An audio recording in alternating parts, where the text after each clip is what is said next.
Hello YouTube, God Lowdown here.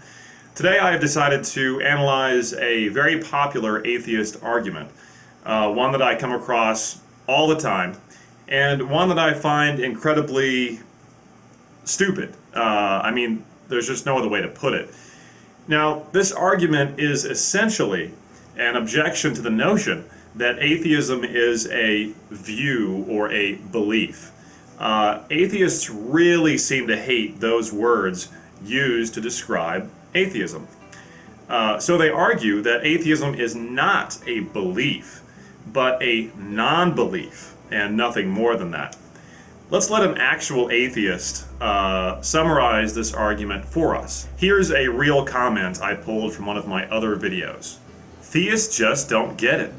Atheism isn't a view. It is nothing more than a lack of a belief in God. That's it. No dogma, no ancient text written by primitive people. It's just a lack of belief in a God. Any God, not just yours.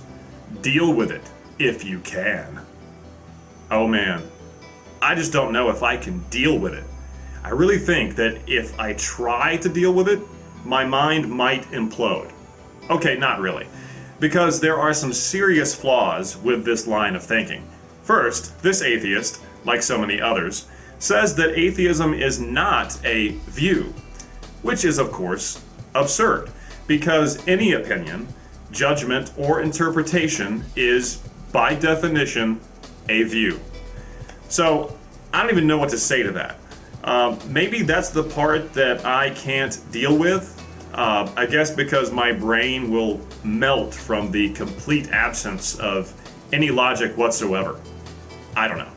Secondly, this atheist, like so many others, says that atheism is not a belief.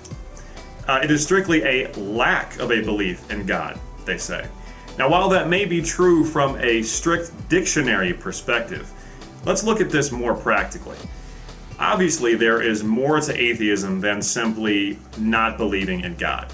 For example, let's look at the following question. How did the universe come into being? To this question, there are really just three possible answers.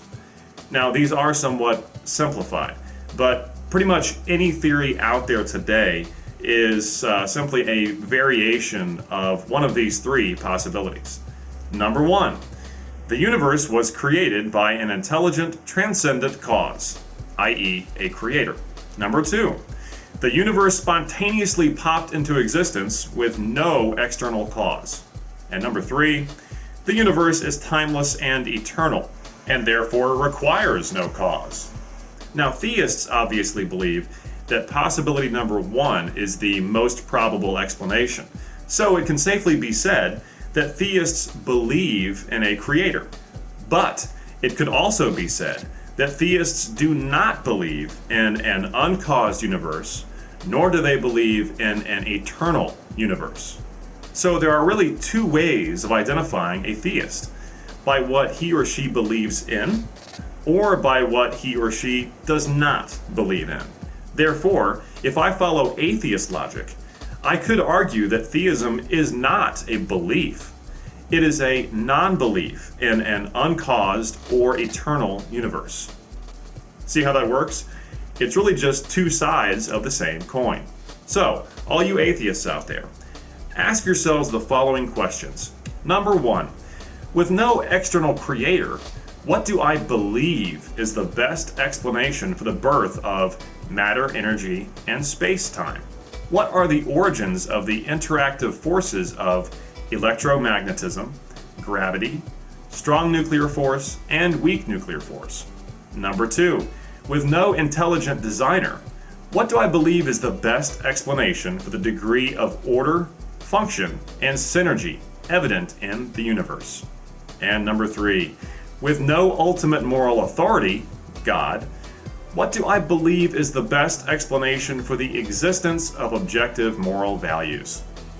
If you have an answer to any one of those three questions, then you, by definition, have beliefs. Say it with me. I am an atheist, and I have beliefs, just like theists do. The only scenario in which you can say that your atheism is strictly a non-belief is if you answer all three of those questions with, I don't know and I don't care. Only then can you rightfully take such a position. Now, on a side note, I just gotta say, I can't believe that I have to do a video on this topic. It amazes me that I would need to explain these concepts to atheists. I mean, atheism is touted as a movement of free thinking embraced by intellectuals. But once again, we see atheists widely embracing an argument that is logically incoherent. It certainly seems that when you dig beyond the rhetoric and the smoke screens, that atheists really don't think or behave much differently than, say, fundamentalist Southern Baptists. And I just find that fascinating and enlightening. Okay, that's a wrap. Thank you for watching. Check out the blog at godlowdown.com, and I'll see you next time.